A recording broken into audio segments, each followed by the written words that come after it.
Hello, ladies and gentlemen. Welcome to Below the Line. My name is Andres Ramirez, and yes, you're hearing the music right. That means we're back to normal, sort of.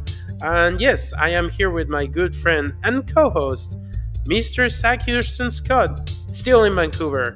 How are you, man? Hey, doing pretty good. And technically, I'm in Maple Ridge these days. I'm glad we got the music back too. I don't know about you, but my rendition does not compete with that awesome jingle at the start. I think people liked your rendition. It was a good substitute for in our uh, mm, home away setup, let's put it that way. Yeah, absolutely. And how are you feeling settling back now into Mexico and just getting to the groove of everything again? It's been good. I mean, definitely a lot to work.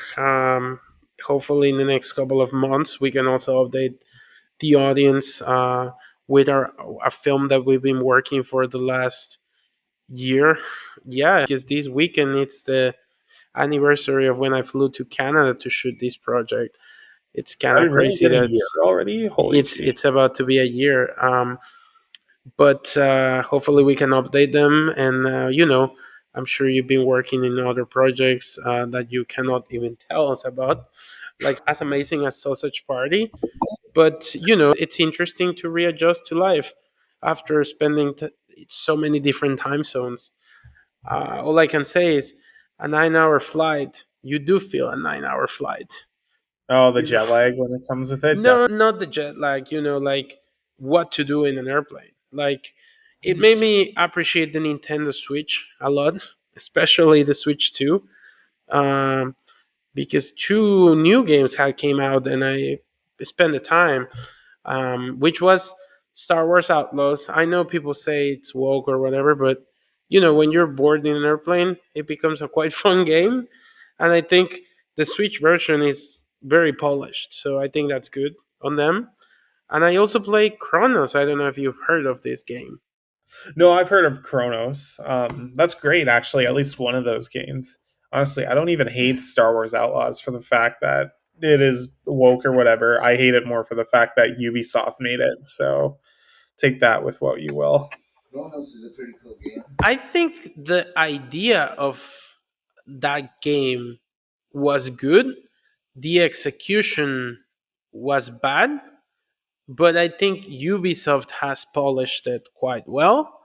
So I don't know. The Nintendo Switch version runs pretty well, uh, and I think the Switch it's slowly becoming a very powerful console. Like I saw tests between the Steam Deck and Chronos, how it ran in the Steam Deck and in the Switch 2, and the Switch 2 has a very steady 30 frames per second for a Engine 5 Real Engine whatever 5 game that usually makes PCs and PlayStation, even Xboxes struggle. So, you know, very impressed with my Switch. We haven't really talked about the Switch, but how are you feeling with your Switch? Now, like 4 months into the Switch lifespan. I like it enough. I mean, I just wish Nintendo would ease up on some of the prices here just because, I mean, I don't They know about suck. you in Mexico. Oh, yeah, no, they do. Like, Donkey Kong Bonanza, Mario Party Jamboree, Kirby and the Forgotten Lands. All those games are now at least $100 C80 before Whoa. taxes. Like you are, Really? yeah, you are paying $100 plus per game. And I mean, even this week when they announced Super Mario Galaxy 1 and 2 together, That's a scam, though. it is a scam. It's $100, but if you buy them separately, it's $55. But when you consider they were reselling those games back in the Wii U era for like $10, that's highway It, robbery at that point. I think the only reason you would buy that physically is if they do the same thing they did with the 3D All Stars. but Technically, if you bought All Stars, you already have Mario Galaxy Part 1. but even when that game came out, like I got that for $60 Canadian. That was 3 games, like from different console generations, yes, but This is like two Wii games that are almost 20 years old that are now getting resold for basically the price you're paying right now to go to a game system. And True. even yeah, they're only going to keep going up from there. Like it's To be pretty. fair, I do think Donkey Kong Bonanza is worth that price. No, I mean not $100, but I think it's worth the price. However, I think with the Switch too, I find the struggle um, to warrant buying physical games. Like I think buying them in the eShop is way better, especially third-party games because those are eShop games that are in a physical card, and if you have them digitally, you can play them without loading the car. So I think you know um, Nintendo has to calm down. Although it seems like people are gonna still buy money, still buy from them because everybody's so excited about Metroid, Resident Evil, and all these games that are upcoming. But I guess despite being a Japanese company, they do really don't like baseball. If you No, know they what I don't. mean. No, you're just salty because there's no Mario baseball. We got another Mario tennis coming our way. To be fair, who plays Mario Tennis?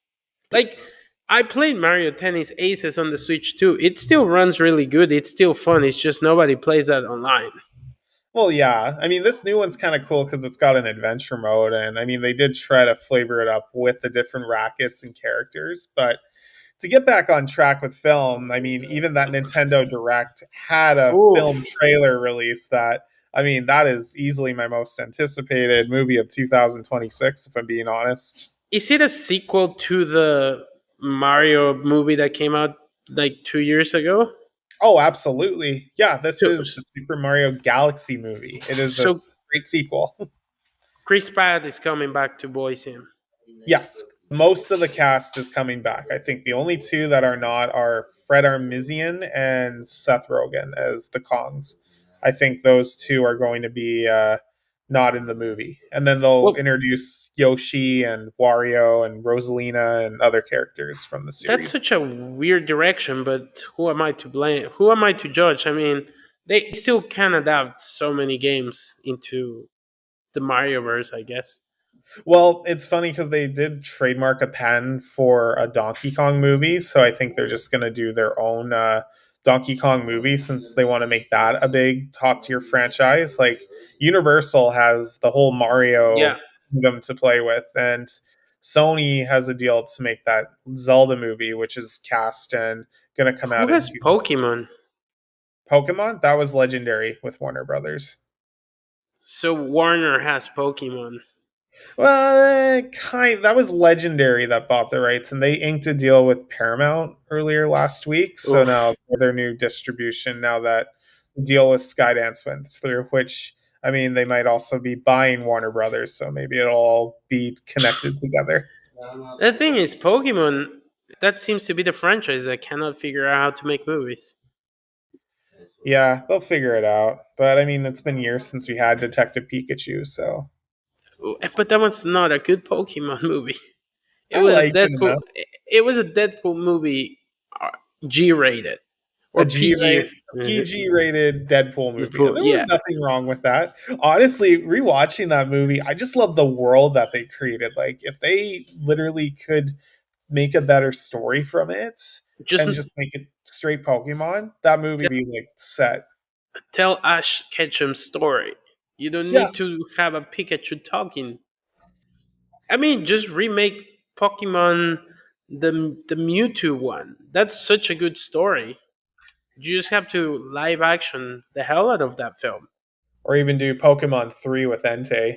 It's funny because yeah, these are franchises from video games and Nintendo that they have the rights to so much, and we can see so many movies like Metroid or Kirby or Star Fox, and eventually maybe that'll lead up to that Smash Bros movie that we've been all clamoring for if people Well, want that. I think Metroid is like Alien a little bit. Like it's a female hero meets Halo, I guess. I don't know. I think that's a very. It's ironic. We started talking about today's topic without actually talking about it. So natural we are. In case you have not noticed, the audience, yes, our topic is franchises. We didn't specify whether these were gaming franchises or movie franchises, but you did mention that Nintendo has like a wall of IP that they can make movies from, or Well, two. and we're starting to see that more often now with these video game franchises. I mean, Sonic has like three hit movies and a TV show that Very was successful. very successful. Four's on the way. They're going to adapt another game for that fourth movie in 2027, Sonic CD. I mean, it's the only thing giving Jim Carrey any relevance nowadays. The question is, does he want to be relevant or he wants a good paycheck? Either or, I mean, hey, he said that the gods gave him a golden script with Sonic 3, and you could argue he wasn't wrong with that. That movie was great. I mean, and it's going to be better because with Keanu Reeves, Shadow, it's going to be fantastic. Yeah. Although I think not every gaming franchise has figured out how to make that leap. Like, look at Resident Evil; they're still trying to figure it out, and the zombie genre kind of died now. It's funny too because Zach Krager is up next to do his Resident Evil, and I am cautiously optimistic because I've been burned by this franchise so many times, and I think he potentially could do it. But from what he described it, he said it was still going to be different from the video games, which drives me crazy. Dude, why can you not adapt one or two? Or if you don't want to adapt the Raccoon City disaster, just adapt 7. Like, Yeah. 7 is such a good game. Was it Village or was that 8? No, Village was 8, It's Biohazard was Biohazard. 7, Yeah. and Requiem is 9, the new one coming out. But Requiem, you're supposed to play as the guy from 7, right? I don't know actually. Or the baby. The baby, yeah, the baby from She 7. has like superpowers. She's Alice from the game, from the movies. It's all connected. It just took the games nine games to connect them with the films. Yeah, but even something like, just to change subject here, Mortal Kombat, that's a franchise I'd love to see hopefully continue after the second movie. I know they delayed it to next year, but I'm hoping that it's confidence in the studio that they want to make a third one that hopefully brings the events from Mortal Kombat 3 into play, cuz I'd like to see that. I finally want to see them get out of that tournament I stage. think the Mortal Kombat series in film has been somewhat successful. I'm not a huge fan of the games. The one that it's utterly disappointing when it comes from gaming was Uncharted. Yeah, that was just failure from its casting, though. I mean, they had Mark Wahlberg lined up to be Nathan Drake for years, but then I guess he outgrew it and they gave it to Sony's golden boy, Tom Holland, because they thought, oh, well, he made Spider Man successful. And I mean, they were right. That movie did well, but fans hate it, myself included, because he It wasn't was a not. young Nathan Drake either. Like, Well, very yeah, different character. because young Nathan Drake, at least in Uncharted 3, was a scrappy, poor guy. And this Tom Holland version did not look scrappy and poor. No, he was pretty rich, in my opinion. Well, you could argue too with Alicia Vikander's Tomb Raider. I didn't feel like she possessed the look of how Laura Croft should be. Like she was too makeup. Well, yes, Angelina Jolie's credit from those original games, they felt more like what Lara Croft was at the time versus this new one. yes. To be fair, but I think they were trying to adapt the new games from the mid 2010s. Yeah, I I heard mean, they're. go. I think I you was gonna. were going to say the same. Yeah, I heard that they're bringing it back for a new series on Amazon that Yes, Phoebe Waller-Bridge is finally going to yes, ink from her Amazon deal. I have no hope for that show, honestly. I think it's going to be a dude, failure. I'm and it's sorry, Sophie guys. Turner. Yeah, that's not looking sharp. Even that Th- animated for one with Haley Atwell I didn't really care for that aired on Netflix. Just I don't know, something about Tomb Raider, they can't get it right. Well, I think it's female Indiana Jones. It was a reaction of Indiana Jones. I think with that type of structure, like you have to establish the rules pretty well. I mean, look, something like the National Treasure did not work when you take off the charisma of Nicolas Cage. I mean, they did that one season in Disney Plus with a female. Not saying that the female was the problem, but I think you have to establish your lead character with a lot of charisma. And the actor playing that role has to have charisma. And the story has to be intriguing. Like there has to be a villain, there has to be a motive, there has to be a why. And I think with Tomb Raider, they haven't had that. And I think the last movie, they tried to adapt the games from the 2010s, but they didn't fully went to that adaptation. So I think Yeah. that was the issue. No, I agree with you.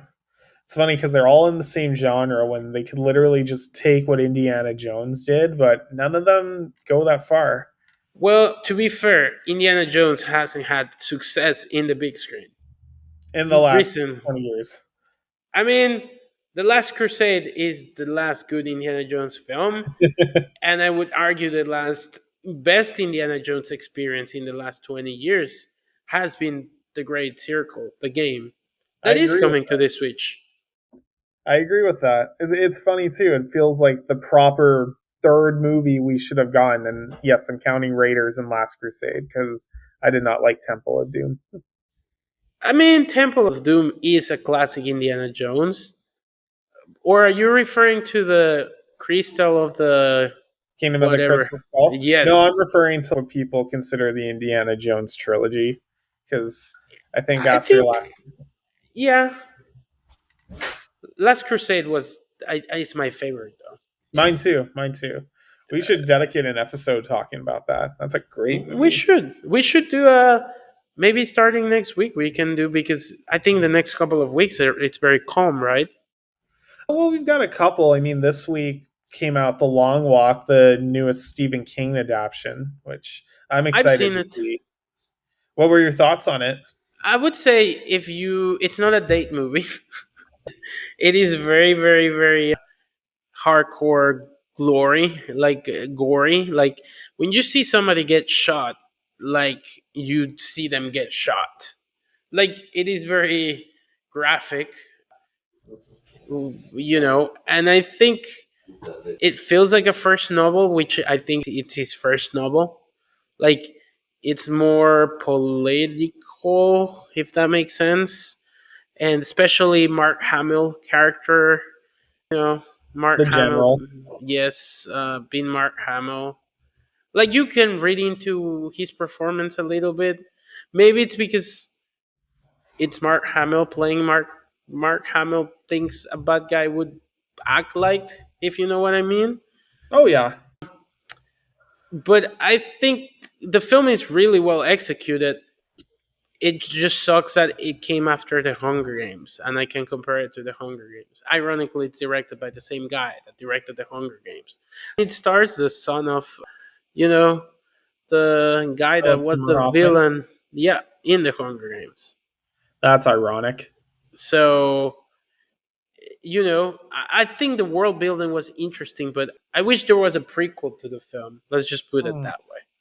I get that. I get that. I'm still really excited to see it. It's just a cool, simple premise, and I think it's pretty effective that you can do a lot of like thrills with it because I mean, yeah, Yeah. you're walking long periods of time and you can't stop, and your life is literally at risk for that. Well, the rules, they can stop. They have three warnings, and they reset every 3 hours.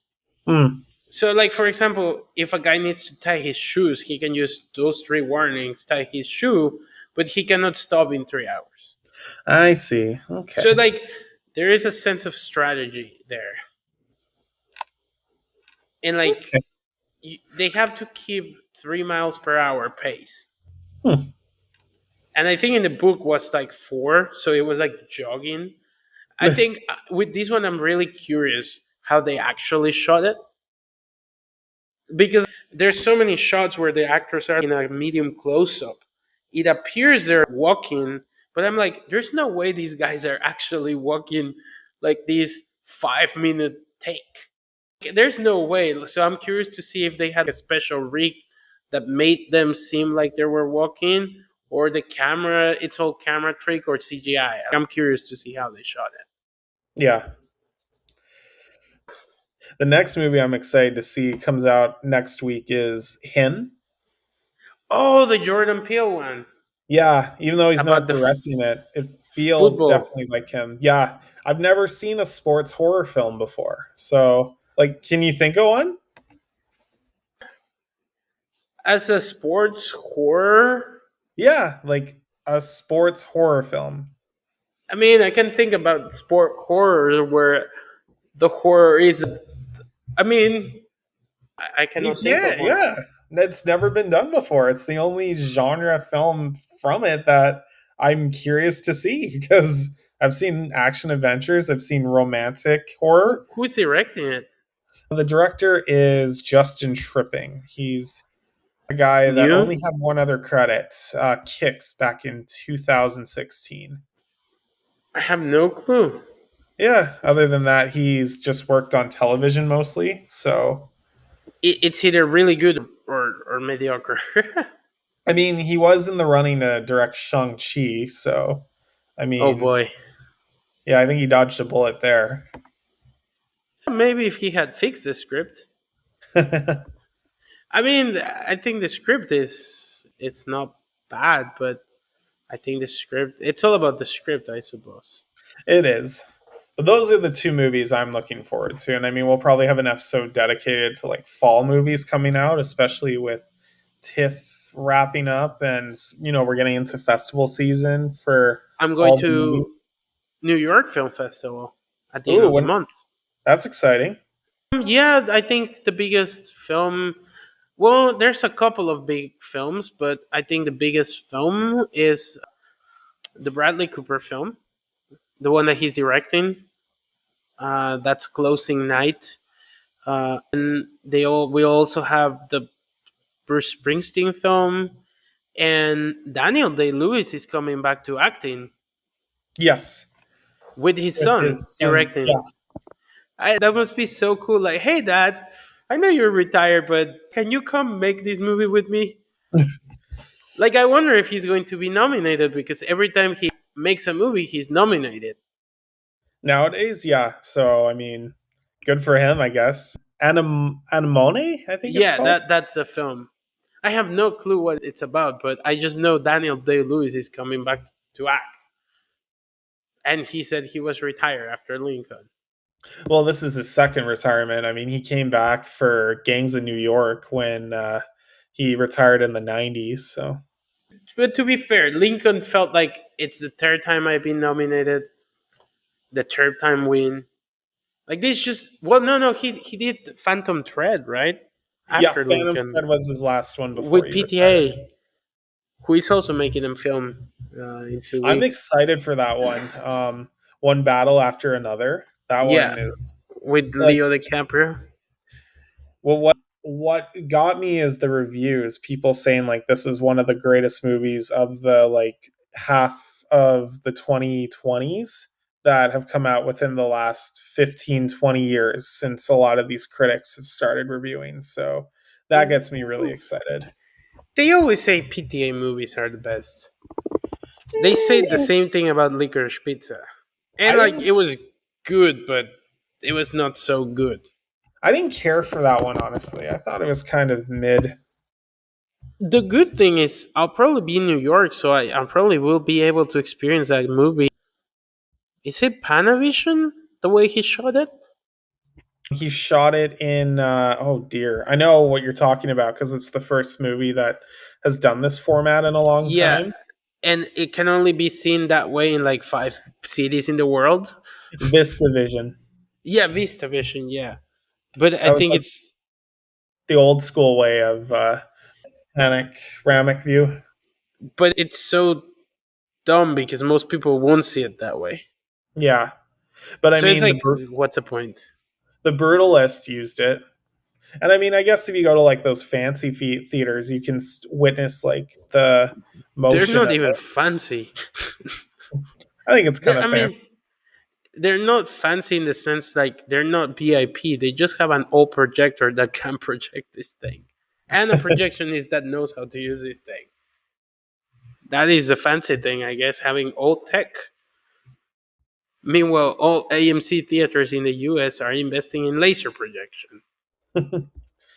I mean, I'm seeing, and by the way, I am Googling this, so don't take my word for it. Some movies are starting to shoot it again with it, like The Brutalist last year, like I said. The upcoming Night Shyamalan movie is being Of shot course, with he it. is. Even Narnia is the new Narnia next year Oh is being boy, shot with that it. that comes out next year. Yeah. Jesus, that movie. It's going to be a movie. That's a franchise. I mean, I am kind of excited to see come back because But I mean it's they not even didn't. probably adapted based Well, on no, everything they say. they only adapted like three of the novels. They didn't finish back in the two Oh, I thousands. know. I'm talking about this adaptation where I mean, Aslan is supposed to be.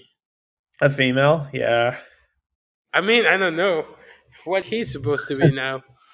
Well, allegedly, it's not official yet. yeah. Well, if it's Meryl Streep playing the lion, then I guess it's okay. I don't know. We'll see. Maybe she'll get her voice moved in AI and she'll sound like a guy. Maybe True. they should have cast Morgan Freeman. That would have been perfect casting. He just has the most wonderful voice. Uh, but talking about franchises, have you heard anything about The Conjuring? I have not seen it, but it's supposed to be the end game of The Conjuring. At least that's what they say. I mean, yeah, I've heard mixed reviews. It overperformed at the box office. I think that's what surprised me more than anything because people still like You going love to those these movies? movies. I mean, like when you look at their box office, like all of them have grossed well over 300 million, so they must be Good doing for something them. right. Yeah.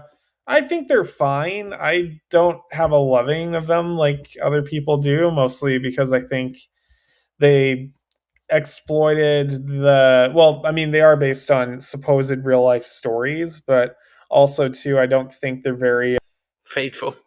faithful, and not only that, they have like the same problem I have with the Insidious movies where it's just kind of once you get the momentum going or the very much what do you call it? The rhythm of them going, it's all the same. It's all the same, yeah. Yeah. Ironically, both created by James Wan. Mhm. Who, I mean, James Wan should go back to horror.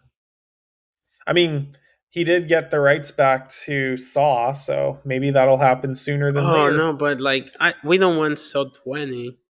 He should go back and do something new Yeah. because he did Aquaman and Aquaman 2, and that kind of put him in director's jail. I mean, hopefully he'll come back with something soon. Hopefully. I was gonna ask you because we're talking about franchises. What is a franchise you are excited about? Considering that a lot of franchises seem to be damaged.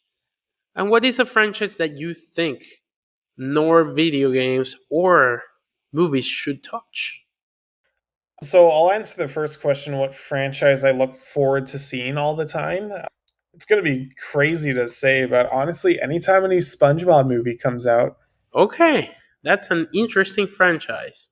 it's just, I mean, for a bit there wasn't a whole lot of it, but then they've exploded with like more movies coming out, and I don't True. know, each one's just more a lot charming, and I know some of them aren't that fantastic from what came before, but I still enjoy it. Like even the Netflix spin-offs aren't awful, but yeah. Okay. I guess for And me, I'll answer too. Um, a franchise I'm excited to see this year is how Stranger Things ends.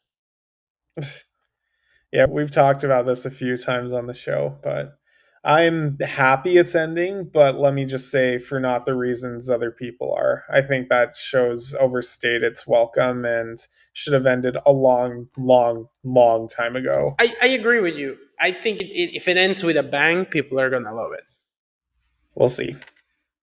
But what was the second question you said again? I'm just trying to What understand is a it. franchise? Well, I'm actually also excited. Before I said the question, I'm also excited for that 007 game. Seems like the Oh, yeah. perfect way to bring that character back to life without being a film, but also the story seems very faithful to the books. Hmm. Um, the second question was, and if you want me, I can start, was what is a franchise you think shall not be touched in a game or a movie or a TV show? Because nowadays franchise have been rebooted in TV shows when they shouldn't. Harry Potter. Yeah. Um, you should have made the first Wizarding World. I guess for me, the franchise that I think they should not touch, because they've touched so many that they should not touch, is The Godfather. I don't think Hollywood should touch that franchise. It's already damaged by the third film as it is, but the first two are perfect. And that's my answer. For me, it's Back to the Future. And I know the creators have gone on and said, no, no one's touching or making a fourth one. But I know as soon as they die, Universal will go on a hill to fight to get it made. But that's a franchise. It's the last 80s franchise, I think, that Has not hasn't been been touched touched. yet. I mean, they did have a game that came out, but that had the original writers involved with it. So that worked well. But outside of that, I don't want any other like media to come from it now in the 2020s or 2030s. So I think that's interesting. Let me confirm this. But I've heard, I'm just Googling, um, I heard that the Kai writers are interested in a Back to the Future show. Have you heard this? I have not heard this, but if that happens, I don't want it. Yes, they teased it. The note says Back to the Future screenwriter claps back at suggestion of possible spin-off series in Cobra Kai finale. So apparently they're trying to get it. I mean, Well, those guys seem to care about franchises, so maybe they could pull it off. They I did, don't. bro. We'll see. I don't want it to happen personally, but I agree with you with Godfather, 100%. Though I think that's a franchise that shouldn't be touched again. The other one was Lord of the Rings, but Amazon touched that. Well, So, so, but hopefully Warner, well, they're touching it too. So, well, I guess it's not sacred anymore. no, it's not. Uh, so I guess your most expected film of next year is, let me guess, regarding franchises, Shrek 5. No, that's not coming out anymore next year. It's coming out 2027. Oh boy, then for 2027, that's your most anticipated franchise. Well, it's tied with Batman Part 2. So, I mean, If it that's comes like, out. I hope it comes out. I mean, Isn't next Superman also coming out 2027? Man of Tomorrow, yes. Is that going to be directed by James Gunn too? Yep, that is. He seems to not want to let go. But okay, fair enough. I'm curious to see Clayface, how that's going to help DC out, because it'll be the first one Without him, basically without him. Because, yeah, even Supergirl to a lesser extent still has his involvement some way or another, because it's still the character. he casted Millie Alcock. Yeah, he did. So it's like Snyder involvement in the first Wonder Woman, which it was pretty evident. By the second Mhm. one, he was not involved. Um, yeah, I guess this was our episode about franchises. Yeah. Anything else you want to add? No, I think we steered more into game franchises this time, but that's just how we've been excited for the last little bit. Probably Well, next week we'll go back. let me ask you something. Do you think gaming is a future of franchises? Because Oh, we 100%. had superheroes, so I don't think that's necessarily a bad conversation because it is the future. So Maybe we're educating people that are not gamers. You know, not everybody has played The Last of Us Part Two to know that season three is going to be maybe even worse than season two. So Yeah, So shall we do an Indiana Jones recap episode? I'd like that. That would be fun. Okay, it's in the works, people. You heard it here first. So yeah, this was the franchises. As you can see, guys, it's very weird. Like the franchise space is moving constantly. So sorry Yeah. if this episode felt like a blender, but that is the franchises in today's world landscape. They're all There's a over the book place. coming out every new day, and now they're written by AI, self-published by AI too. Um, so, do you want to sign us out, my friend? Absolutely. He's Andres Ramirez. You can follow him at Jaro2096 on Instagram, and I'm the Zach Houston on Instagram. Follow us at below the line underscore 2025 on Instagram. Give us a like and subscribe on YouTube, and give us a following on Spotify if you want to keep hearing us talk about this every week. And without that, see you guys later. Bye bye. Bye bye.